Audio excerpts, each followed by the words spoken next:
John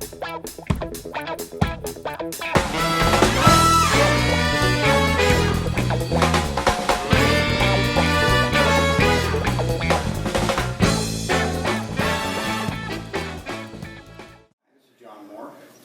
The second floor, north side of the museum is dedicated to the northwest Iowa farming town of Cylinder, Iowa. Okay. This is a replica of Cylinder, Iowa in the 1920s, when Henry Moore was in school. Henry built this display from 1970 to 83. Cylinder's population is continuing to hold at 135. Every town had a farmer's elevator. Not only was it the largest building in town, it was probably the most essential to the welfare of the farming community. The farmers brought their grain to the elevator, where it was purchased and shipped to distant points or stored for future use.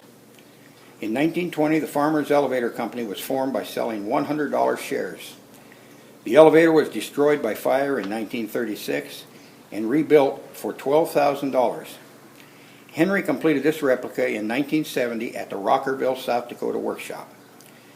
The miniature was displayed in November 1975 at the last International Livestock Show in Chicago, Illinois. The coal storage shed was added to the elevator in 1939. Note the individual pieces of coal were hand-picked for size by Henry. The scale house and scale was used to weigh grain wagons and livestock. It was completed in 1983. The stockyards were used as a holding facility for farmers' livestock being shipped to market. Henry completed this replica in 1983.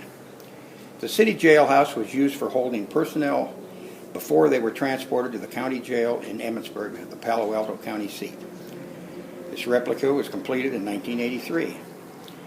The original train depot was built by the Milwaukee Railroad in 1890. The building was purchased by the town of Cylinder in 1976 and moved to the city park and restored. Henry completed the depot replica in 1983.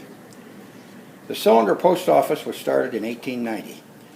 The rural delivery route was started in 1903. Eventually, there were two routes out of Cylinder. The post office replica was built in 1971 at the Marengo Workshop. This was also displayed at the last livestock show in Chicago. Henry completed a telephone office replica in 1983 at the Marengo Workshop. A small group of citizens met at a farm near Cylinder in October 1910. They organized a telephone company to serve Cylinder and the surrounding area. March 13, 1911, the Farmers Mutual Telephone Company was born, with 54 shares of stock sold. The second telephone office was a small house purchased in 1914. A new switchboard was installed, and the manager used the rest of the house for his living quarters. His salary was $750 per year with horse and buggy and 2 tons of coal for heating provided. There were 150 customers that paid $1.50 per month per phone for service. The phones were powered by batteries and were manually cranked to make a series of long or short rings to signal other personnel on that line to answer their own coded ring. A rural line consisted of 8 to 15 phones, and anyone on the line could listen in on each other's conversations.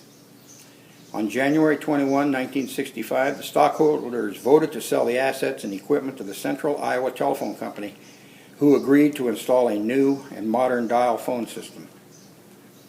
Henry completed a pool hall replica in 1983. This was often the social setting for both the men and women of the times. The men of the family would play cards and visit. The extended part of the pool hall was a sitting room for the women. They often took their hand knitting, mending, and handcrafts along to be done, and visited with their neighbors and waited for their husbands. The general store replica was built in 1980 at the museum workshop. Gene Sweeney and family operated a general store which provided for the purchase of basic needs of the community.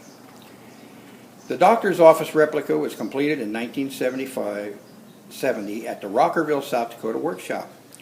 Dr. James W. Woodbridge practiced medicine in Cylinder for 30 years. He was the only doctor to live and practice in Cylinder. In 1926, he moved his practice and family to Emmitsburg. Dr. Woodbridge was an uncle of Henry Moore. The miniature replica was displayed at the livestock show in Chicago. Henry completed a barbershop replica in 1971. This miniature was also displayed in Chicago. Furniture store was completed in 1980. Leslie Gray operated the meat market where the farmers would have their animals butchered. Henry was building this replica at the museum workshop at the time of his death in 1983. Note, the building has not been completed. The Royal Lumber Yard office and storage shed were completed in 1970 at the Rockerville, South Dakota workshop. The lumber stacked in the lumber yard shed was individually cut and nailed in the bins to give a more realistic setting of a fully stocked yard. The same with the rolls of wire, which was cut with painstaking accuracy and rolled by hand. The feed bunks and gates were built by lumberyard personnel for sale. Since the town was before plumbing, the outhouse accompanies the building. This was also displayed at the last livestock show. Henry completed the Depew buggy storage and ice house shed replica in 1977. This was also displayed in Chicago. The Implement Company storage building was completed in 1983 at the museum workshop. Henry was building the Implement Company office replica at the time of his death. It is located in his memorial window on the first floor. The firehouse is a replica from Old Thresher's Ground in Mount Pleasant, Iowa. It was completed in 1971 at the Moringa Workshop. This was also displayed at the livestock show in Chicago. The blacksmith shop and livery stable were completed in 1971. They were displayed at the livestock show in Chicago.